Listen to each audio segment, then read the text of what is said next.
Oui, effectivement, ça nous énerve d'entendre et de recevoir des courriels, des informations qui nous disent, voilà, on est en train d'amputer les moyens pour pouvoir lutter contre certaines maladies et on comprend pas très bien pourquoi on met des freins, des pertes de chance pour les malades du cancer. C'est ce que vous dénoncez, vous, notre invité ce midi, le docteur Bernard Huynh. Bonjour. Bonjour. Vous êtes le président de la FMF Spécialiste, Fédération Médicale Française des Spécialistes. Alors, vous dites, on va essayer de comprendre, on va se laisser le temps là ce midi sur Sud Radio. Vous dites que dans le département de l'Essonne, il y a une absence totale de mobilisation de la part de l'ARS et d'Île-de-France et du ministère de la Santé pour que des malades soient pris en charge rapidement, de manière cruciale, pour guérir de tumeurs malignes mortelles. Que se passe-t-il exactement sur ce département de l'Essonne pour ces malades du cancer ? Bon, déjà là, on a tout à l'heure, on a parlé des conflits et des capacités de conflits de haute intensité. Pour remettre les choses dans l'ordre, le cancer en France, c'est 160 000 morts par an. Donc c'est un gros sujet. C'est un gros Covid. Un gros sujet, un très gros Covid, un très gros conflit ukrainien. C'est très gros. Et donc, si vous voulez, la radiothérapie est nécessaire pour traiter des cancers, des tumeurs solides essentiellement, c'est-à-dire des cancers de l'intestin, des cancers du sein, des cancers de l'utérus, des cancers du cerveau, des cancers du poumon. Donc, c'est un outil très utile. La radiothérapie, c'est un outil qui est très dangereux si c'est mal utilisé. Bien sûr. Et donc, ça nécessite des très hautes compétences. Donc, en Essonne, il y a un groupe de jeunes médecins qui s'est installé dans un centre de radiothérapie qui est le seul du département, qui est un centre de radiothérapie qui périclitait il y a 10 ans et qui est redevenu un centre de radiothérapie de premier plan. Et donc qui soigne 2200 cancéreux tous les ans.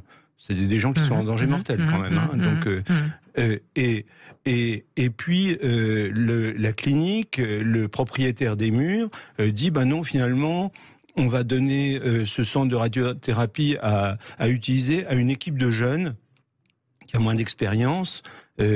Enfin jeune, un peu moins jeune, un peu plus jeune d'ailleurs, parce que actuellement les radiothérapeutes dont on parle, ils ont 40 ans, hein. Donc vraiment des très jeunes, relativement inexpérimentés. On veut le donner à des gens qui n'ont pas d'expérience encore. Et nous, on dit, c'est une perte de chance pour les gens. Et on nous dit, finalement, ce sera à peu près pareil puisque les machines sont pareilles. C'est pas du tout vrai. Ouais. Et donc, ce que vous dites, c'est pourquoi enlever quelque chose qui fonctionne ? Pourquoi enlever quelque chose qui fonctionne pour le remplacer par quelque chose qui sera douteux ? Donc, et il y a une autorité du ministère de la Santé qui est régionale, qui s'appelle l'Agence régionale de santé, qui ne fait rien, qui se désintéresse du sujet, qui ne répond pas à nos courriers, qui ne répond pas à nos demandes de rendez-vous, qui n'étudie pas le sujet de façon contradictoire, qui reprend juste l'argumentaire du propriétaire des murs. L'argumentaire, c'est lequel ? L'argumentaire, c'est ce sera pareil, de toute façon dans la période de transition, les gens vont aller à plusieurs kilomètres, mais ce sera quand même pareil, donc il n'y a pas de problème pour les gens. Et donc c'est pas vrai du tout, puisque si vous voulez se faire soigner du cancer près de chez soi, ça évite des fatigues. Vous savez que en Île-de-France, les embouteillages, c'est quelque chose d'atroce. Donc quand vous avez un cancer, quand vous allez à la radiothérapie et que vous faites 30 km aller, 30 km retour, ça veut dire 2 heures aller, 2 heures retour. Vous êtes fatigué par les rayons, vous êtes pas bien, vous êtes loin de votre famille, enfin tout est pas bien, quoi. Et on parle de 2200 patients sur un seul département. C'est pas rien. C'est extrêmement important si on le rapporte, vous voyez, à une maladie mortelle qui est très dangereuse, qui est quand même, les gens ils sont en danger de mort. Donc il faut qu'ils soient bien soignés, qu'ils soient pas trop fatigués, parce que la fatigue ça joue aussi sur la mortalité. Il faut pas penser que faire 2 heures de transport aller, 2 heures de transport retour, c'est pas fatigant pour quelqu'un d'affaibli, et c'est tous les jours pendant une semaine, vous voyez. Alors, je vais essayer de me faire l'avocat du diable, parce que finalement, vous dites l'ARS ne nous répond pas, peut-être que l'ARS se dit, mais on n'enlève pas un centre de radiothérapie, il y en aura toujours un finalement. Oui. Vous dites, la qualité sera pas la même, d'où la perte de chance. Ben oui, bien sûr. Si vous voulez, le Tour de France, c'est pas que des vélos. Je veux dire, vous changez l'équipe, vous n'avez pas les mêmes gagnants. Hein. Donc là, c'est la même chose. Dire que c'est uniquement des machines, dire que la médecine c'est uniquement des machines, c'est une erreur dramatique, puisqu'on a vu qu'à Épinal, par exemple, il y a quelques années, il y a eu des erreurs de dosage. Et il y a eu des erreurs de dosage qui se sont traduites par des morts de malades qui ont été surdosés. Donc tout ça, ce sont des choses très délicates, très difficiles. C'est une médecine extrêmement difficile. Ce qu'on a du mal à comprendre, le grand public, c'est comment un centre qui fonctionne peut tout d'un coup être changé, modifié dans son fonctionnement. Qui décide, qui fait quoi? Enfin, c'est... Actuellement, ce sont des groupes financiers qui possèdent ces murs. Ce sont des groupes financiers qui ont les moyens d'acheter les machines. Ce sont des groupes financiers qui possèdent les autorisations d'activité des machines. Et donc ils font ce qu'ils veulent finalement. Ils font ce qu'ils veulent. Ils changent les gens. Les médecins n'ont plus de capacité de s'adresser à l'agence régionale de santé puisqu'elle ne nous écoute pas. Ouais. C'est lié à la problématique des déserts médicaux, ce qui arrive là aujourd'hui. C'est parce qu'aujourd'hui on s'aperçoit que le moindre changement de virgule, de placement de virgule, ça déstabilise d'abord les patients.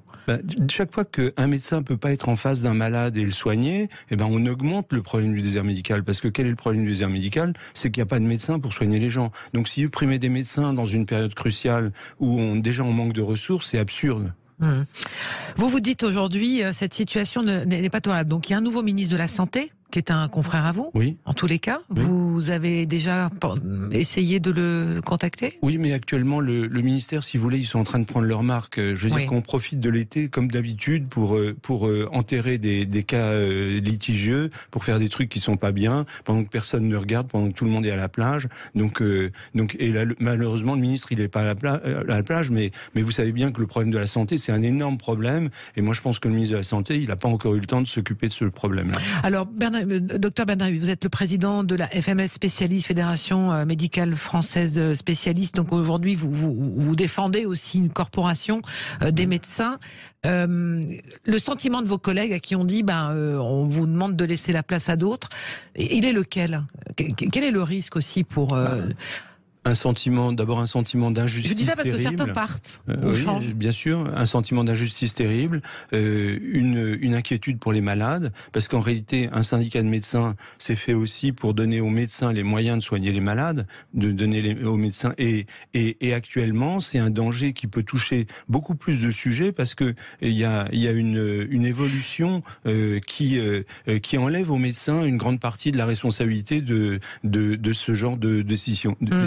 Oui, puis pour les patients, de voir un médecin changer tout d'un coup sur un traitement aussi lourd et aussi anxiogène, j'imagine que ça doit être une grande angoisse pour eux. Pour le médecin et pour les médecins qui envoient à ces radiothérapeutes. Parce que si vous voulez, la radiothérapie, c'est pas un truc, vous n'allez pas chez le radiothérapeute en disant j'ai l'impression que j'ai un cancer. C'est au bout on n'y va pas de gaieté de cœur. Voilà, c'est au bout d'un long processus de décision. C'est-à-dire que par exemple, si vous voulez, nos 4 radiothérapeutes, ils font 70 réunions chaque semaine, parce que tous les cancéreux, ils ont une sorte il y a une réunion qu'on appelle une réunion de concertation multidisciplinaire qui décide quelle va être la séquence de traitement. Est-ce qu'il faut faire d'abord de la chirurgie, d'abord de la chimiothérapie, d'abord de la radiothérapie, etc. Et donc chaque patient, il est analysé, et ça c'est un travail médical indispensable que ne peut pas faire une machine, évidemment, ou un gestionnaire de fonds financiers. Et donc ce que vous dites aujourd'hui, c'est qu'il y en a assez de cette logique comptable, encore une fois, autour de la santé.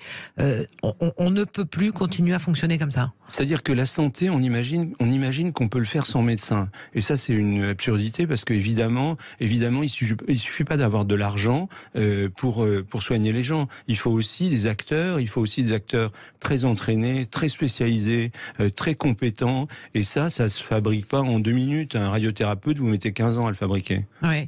Derrière vous, les patients sont certainement mobilisés aussi. Vous essayez d'alerter l'opinion autour de cette situation pour, on va dire, stabiliser la situation. Nous, on veut que les patients et les familles de patients, effectivement, se rendent compte que la situation est dramatique, mais Mais c'est aussi, je vous dis, l'été, le cœur de l'été, des malades affaiblis, on en profite, quoi. Et c'est pas bien, ça, c'est pas bien du tout. On en discutait en antenne, mais ce qui est assez stupéfiant, c'est de se dire, c'est des malades qui misent tout sur la pratique de la radiothérapie. Quand on a un cancer, on y va. Donc cette logique comptable, on a un petit peu de mal à comprendre comment ça peut fonctionner sur des pathologies aussi graves. On ne fait de la radiothérapie qu'à des gens qui sont en danger de mort. C'est simple et facile. Donc vous demandez aux groupes financiers qui détiennent ce cabinet de toucher à rien. On demande aux groupes financiers surtout de ne toucher à rien si ça marche, quand ça marche. Et donc ça marche très bien. Il y a 2200 personnes qui sont soignées tous les ans. Il y a 2200 personnes qui sont contentes et puis survivantes. Donc parce que c'est aussi l'objectif, c'est de vivre derrière. Donc si vous voulez, c'est dramatique de toucher quelque chose qui fonctionne. Voilà, écoutez, merci en tous les cas, docteur Bernard Huynh, d'être venu jusqu'à nous pour parler de ce problème dans le département de l'Essonne. On va suivre le dossier, tenez-nous au courant, savoir si les choses évoluent et bougent du bon côté, on l'espère, en tous les cas pour ces patients. On l'espère tous. Merci à vous. Je rappelle que vous êtes le président de la Fédération médicale française spécialiste. Vous êtes vous-même spécialiste du cancer aussi. C'est pour ça aussi que vous êtes venu ce midi sur Sud Radio.